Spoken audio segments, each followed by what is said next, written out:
Hey guys, it's Miss Cruisemark. I'm here wanting to give you an update on all things for school starting next week and kind of a general overview on things that you might want to be thinking about. It's Saturday morning, so let's take a look.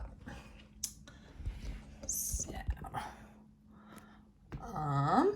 normally you guys just look at the piece of paper I'm working on, but I thought it might be nice to kind of see a friendly face. I got to go over in general because I can't stop myself, making sure that you understand what you're supposed to be doing right now. So everyone in the United States should be following these guidelines right here that came from the Center for Disease Control, which is you. You should be working or engaging from school at home starting next week. Avoiding social gatherings, okay? Not avoid eating in any other place. You should be getting drive-through, pickup, or delivery, and we'll talk about that specifically as it relates to the food you normally used to get at school.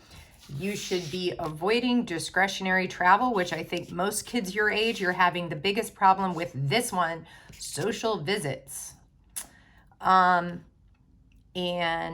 obviously good hygiene. This I think has been really well publicized, but I think that avoiding discretionary travel and social visits are big ones. All right, so where is this coming from? The President of the United States said that we are trying as an entire nation to take 15 days to slow the spread, right?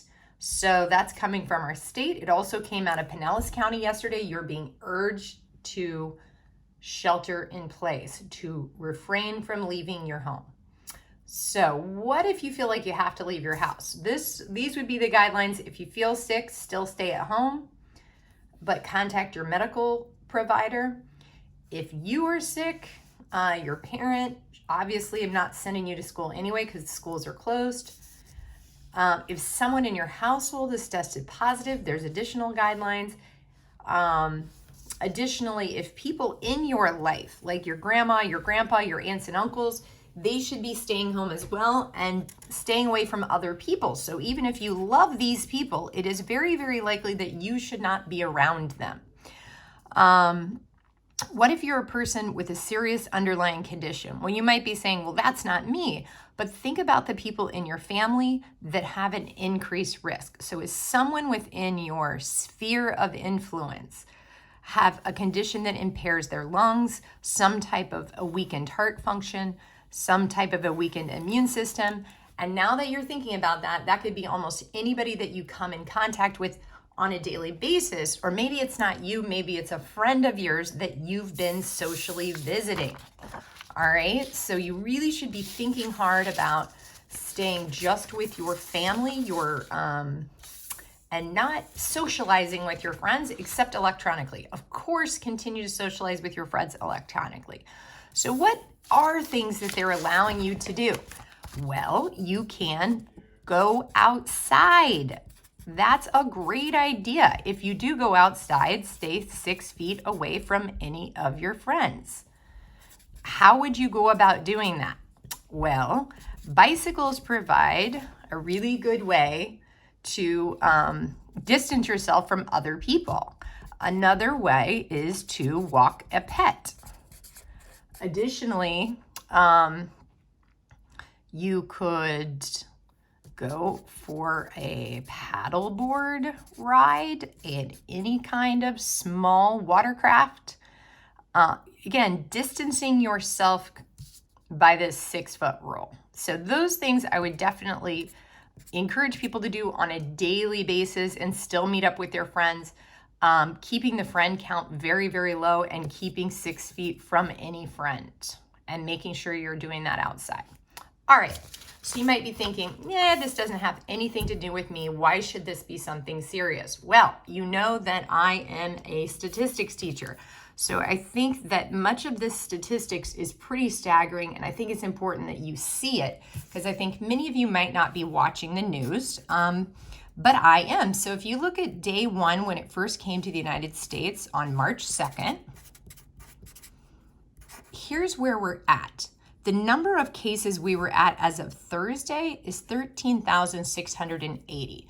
So these red bar charts are showing you how rapidly it's grown in that short amount of time from March 2nd to March 19th.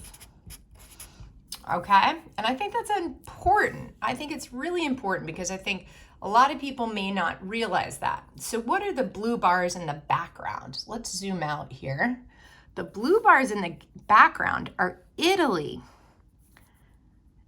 So in that country, on February 23rd, they had similar case numbers as we did.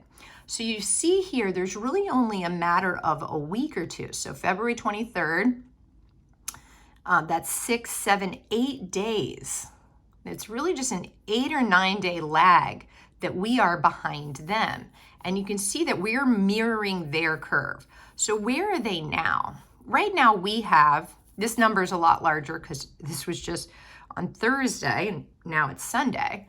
But where are they now? They're all the way up here at well beyond 40,000 cases.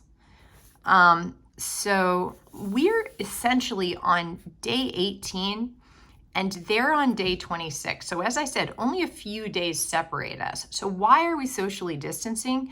We're trying to avoid this type of a spread that's going to tax our medical systems. So I hope that that gives you a little bit more perspective that you're not already getting. So, okay. What to do now? What is it your responsibility and when are your responsibilities going to start?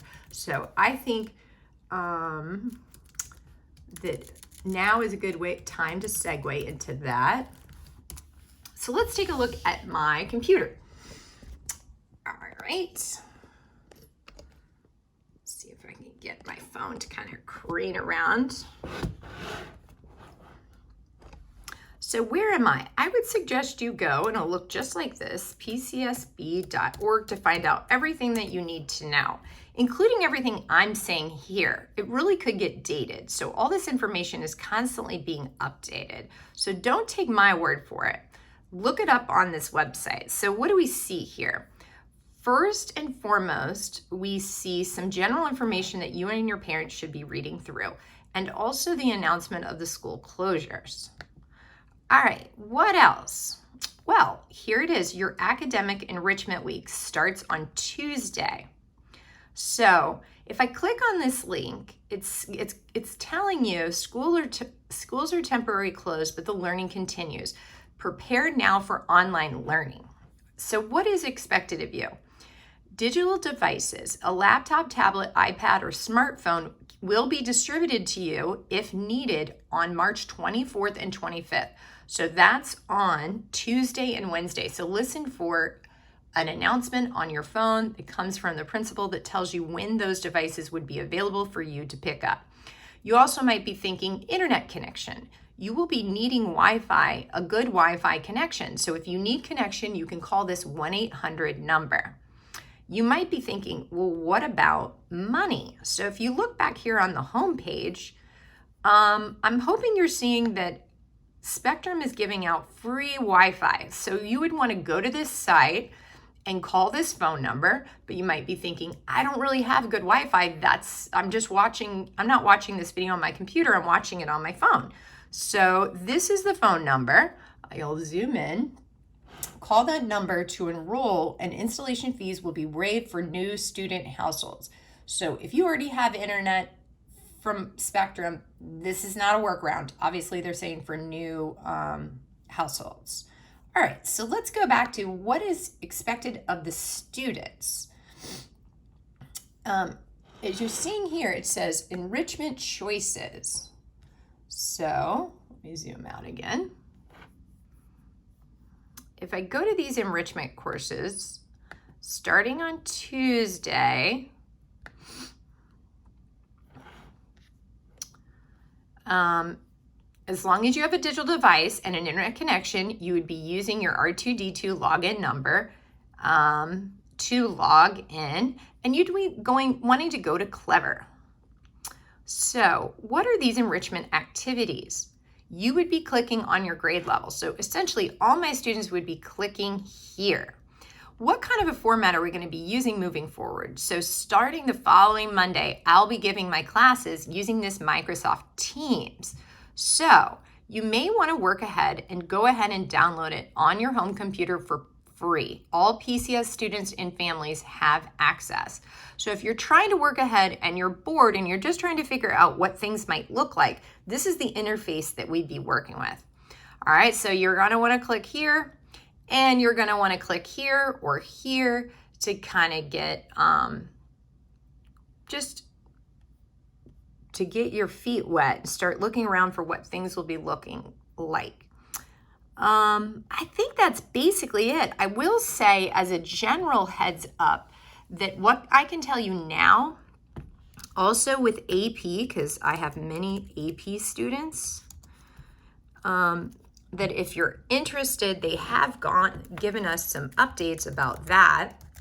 And maybe you're not my AP student, but you're an AP Human Geography or another one.